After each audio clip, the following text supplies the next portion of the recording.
आइए अब सॉल्व करते हैं वर्कशीट नंबर 8 क्लास 9 की subject math. Multiplication of fraction. Fraction को मल्टीप्लाई कैसे करते हैं।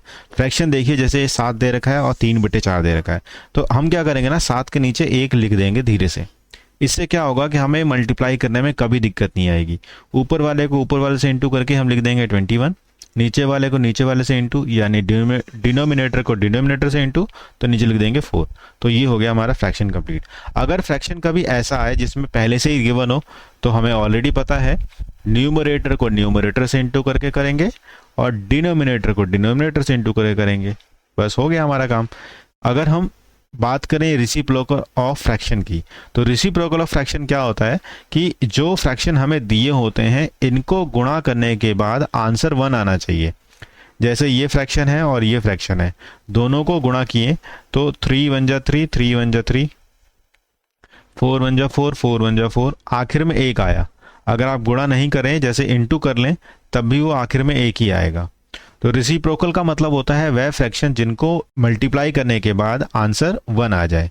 डिवीज़न की बात करें, देखिए ये डिवीज़न है, इसको इसके डिवाइड करना है, तो ये हमने एज इट इज़ लिख लिया और इसको हमने उल्टा करके लिख लिया 4/3, यानी इसका रेसिप्रोकल कर दिया और फिर इंटू किया और लिख दिया। तो इस तरीके से हम करते हैं डिवीज़न ऑफ फ्रैक्शन।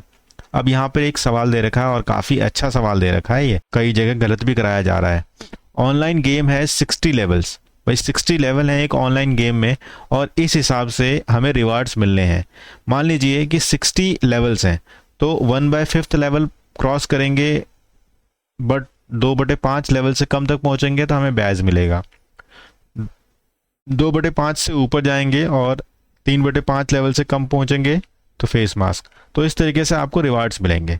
यहाँ क्या कहा गया है कि Amita has completed 47 level, the reward which he should get it 47। देखो 60 में से उसने 47 लेवल क्रॉस कर दिए। 60 क्या था टोटल, ये उसने ऑब्टेन किए यानी उसने कंप्लीट कर लिए।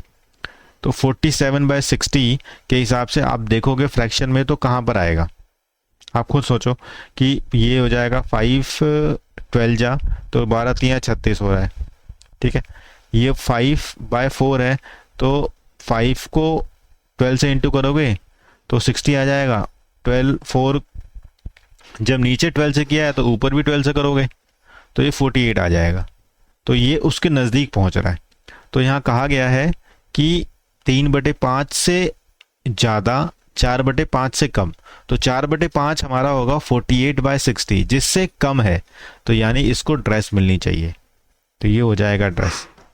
कैसे किया, मैं नीचे वाले को पहले बराबर कर रहा हूँ। देखो 5 है, इसको इंटू 12 किया, 4 को भी 12 से इंटू किया, तो यहाँ आ रहा है 48, लेकिन 48 से कम है तो यहाँ लिखा गया है कि कम 4/5 लेवल से कम वाले को हम ये देंगे, ठीक है। तो ड्रेस मिल गई इसको। चलिए अब दूसरा सवाल करते हैं। एक पैकेट बिस्किट बनाने में इतने कप आटे का और इतने कप शुगर का इस्तेमाल होता है। तो पूछा गया है कि ऐसे 10 पैकेट बनाने में कितने इंग्रेडिएंट टोटल लगेंगे, मतलब कितनी चीज़ें लगेंगी टोटल। टोटल मतलब इनको पहले जोड़ना है, तो जोड़ने के बाद हमें एक पैकेट बिस्किट बनाने का काम आएगा, लेकिन हमें क्या करना है 10 पैकेट बनाने हैं। तो पहले इनको जोड़ते हैं, 2 2/3 प्लस 1 1/2। अब यहाँ पे एक अलग चीज़ से जोड़ के आपको दिखाता हूँ जल्दी कैसे होगा और समझ में भी कैसे आएगा। देखो 2 हिस्सा और 1 हिस्सा तो पूरा है, तो ये हो गया 3 हिस्सा। बाकी जो बच गया इसको हम ऐसे भिन्न में लिखते हैं यानी फ्रैक्शन में लिखते हैं, 2/3 प्लस 1/2। अब आप यहाँ पे देखो, इसको टोटल करो, इसको 3 तो ऐसे रहने दो, इसको टोटल करो। 3 दूनी 6 हो गया और 3 2 जा तो 2 4 से 2 3 जा तो यहाँ 3, तो जाएगा 3 प्लस 7/6। तो 3 प्लस 7/6 को करेंगे तो 1 पॉइंट समथिंग आएगा, यानी 4 तो हो रहा है ना यहाँ पर। तो 4 से ज़्यादा लेकिन 5 से कम, 4 से ज़्यादा 5 से कम का मतलब आंसर सी हो जाएगा, ठीक है। इस तरीके से करने से क्या है ना, ये टोटल नंबर्स को पहले हमने अलग ऐड कर दिया और भिन्न को हमने अलग ऐड किया, ताकि हमें पता लगे कि ये इस भिन्न को जोड़ने के बाद कितना आ रहा है, ठीक है। तो ये हमारा आंसर हो गया सी। अब करते हैं क्वेश्चन नंबर 3। कहा गया है कि फ्रूट जूस शॉप पे 25 किलो एप्पल में से 3/5 जो है वो मंडे को इस्तेमाल हो गए, बाकी जो बचे उसका 3/4 इस्तेमाल हो गया आने वाले समय के लिए। तो ये पूछा गया है कि वेडनेसडे के लिए कितना बचा है। मंडे को 3/5 इस्तेमाल हुआ, ट्यूसडे को जो बचा है उसका 3/4 इस्तेमाल हुआ। तो पहले तो 3/5 निकालो कि 25 का 3/5 जो इस्तेमाल हुआ है वो कितना है। 5 5 5 25, तो 5 तिया 15, यानी 15 किलो तो इस्तेमाल हो गया मंडे को। अब बचा कितना, 25 में से 15 गया तो बचा 10, तो 10 में से 3/4, तो यानी 10 इंटू 3/4 इस्तेमाल हो रहा है नेक्स्ट डे। तो 2 दूनी 4, 2 पच्चे 10, यानी 15/2, इसका मतलब है 7.5। तो आप खुद देखो, 15 किलो यहाँ इस्तेमाल हो गया, 7.5 किलो यहाँ इस्तेमाल हो गया, तो बचा कितना, 22.5, 2.5 किलो। 2.5 किलो कैसे होगा, इसको डिवाइड करेंगे ना तो 2.5 आ जाएगा, यानी 2.5 किलो बचा है हमारे पास वेडनेसडे के लिए, तो आंसर सी हो जाएगा। अब बात करते हैं क्वेश्चन नंबर 4 की। नितिन, विनीता और रिया एक मूवी देखने गए। मूवी उन्होंने देखी जिसमें 820 सीट थी उस हॉल में।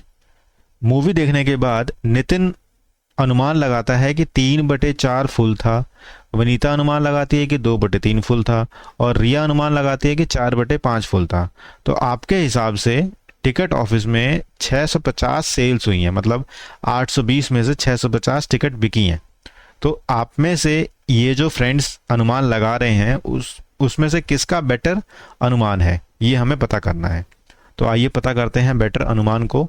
हम क्या करेंगे, जो हमें टिकट्स हैं उसका फ्रैक्शन निकालेंगे। सबसे पहले फ्रैक्शन, तो टोटल सीट्स कितनी थी, 820, और बिकी कितनी है, 650। ठीक है, तो पहले तो इसको कर लेते हैं क्रॉस, ये आ जाएगा हमारा 65/82। अब 65/82 से कंपेयर करिए इन सभी को, इन तीनों को कंपेयर करिए। मैं दूसरा कलर लेता हूं, हमें कंपेयर से ही इसका आंसर निकलेगा। अब देखो, ये 3/4 है, तो 4 को इंटू 20 करूंगा तो आएगा 80, और इसको इंटू 20 करूंगा। अब यहाँ देखो विनीता, ये 3 है, 3 को 80 बनाने के लिए मुझे क्या करना पड़ेगा, 3 को 80 बनाने के लिए मुझे 15 3 45, 16 16 85, 3 को 80 बनाना है भाई। 3 को 80 बनाने के लिए 20 3 60, 25 3 75, हाँ, इंटू 25 करूंगा तो इसके पास पहुंचेगा 75 के आसपास, यानी नज़दीक पहुंचेगा। इसको इंटू 25 करूंगा तो 50 ही रह जाएगा, तो ये तो दूर है। ऐसे ही रिया का पता करूंगा तो वो भी दूर है। देखो यहाँ पे 5 से 82 जाना है, यानी 16 इंटू करना है, तो 16 चौक 64, ये भी नज़दीक आ रहा है। तो ये रिया का ज़्यादा नज़दीक आ रहा है, इसलिए इसका आंसर हम लगाएंगे ए, रिया। कंपेयर करना है हमें इसके डिनोमिनेटर को इक्वल कर करके बार बार। तो यहाँ पर इसका आंसर हो जाएगा पहले का बी, दूसरे का है यहाँ पर सी, तीसरे का है यहाँ पर सी, और चौथे का है हमारा ए। ये काफ़ी अच्छे सवाल हैं, एग्ज़ाम में आ गए तो आपका बहुत टाइम लेने वाले हैं। उम्मीद है कि ये वर्कशीट आपने अच्छे से हल कर ली होगी। चैनल को सब्सक्राइब करिए और दोस्तों में शेयर करिए। Thank you.